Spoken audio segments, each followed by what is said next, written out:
আসসালামু আলাইকুম প্রিয় ফেসবুক বন্ধুরা, প্রিয় টিকটক বন্ধুরা, প্রিয় ইউটিউব বন্ধুরা, কেমন আছেন সবাই? আজকের ভিডিওটা অন্যরকম, সবাই একটু শেয়ার করবেন আর পুরো ভিডিওটা দেখবেন। ভিডিওটা হচ্ছে একজন প্রবাসী ভাইয়ের দুঃখের কাহিনী। যদি ওই প্রবাসী ভাই 17-18 বছর প্রবাসে থাকার পরে একজন বা ফ্যামিলি তাকে বলে যে তুই কি করছ, তুই তো আমাদের জন্য কিছু করস না।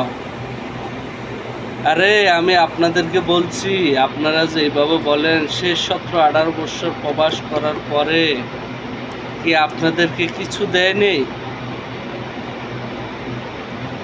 আরেকজন ভাই যদি আঙ্গুল সুই কেলাগাছ হয়ে যায় 2 বছর 3 বছরে, তখন বলে যে পুরা ফ্যামিলি এই সব করছে, ও সব করছে।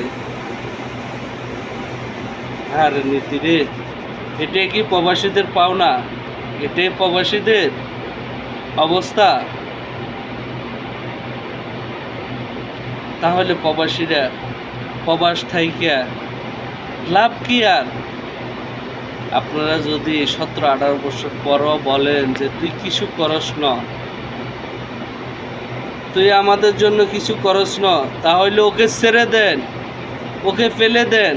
ওর জন্য মায়া কান্না কেন? ওর জন্য এত কষ্ট কেন? আমি বলবো এই ভিডিওটা সবাই শেয়ার করবেন। আসলে আমি জানি 180% প্রবাসীর এই অবস্থা হয়, 180% প্রবাসী। কিন্তু প্রবাসীরা মুখ ফুটে বলতে পারে না। এই যে প্রবাসীরা আত্মহত্যা কেন করে?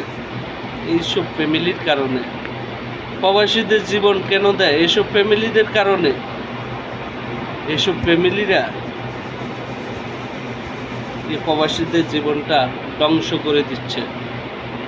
আমি আপনাদেরকে ধিক্কার জানাই। আমার ভিডিওটা দেখে অনেকে কমেন্ট করবেন, তা আমার কিছু আসা যায় না, আবার অনেকের গায়েও লাগিয়ে যাবে, এটা আমার কিচ্ছু আসা যায় না। কে কি বলবেন না বলবেন, আমার কিচ্ছু আসে যাবে না। আমি যেটা সত্য এটাই বলবো।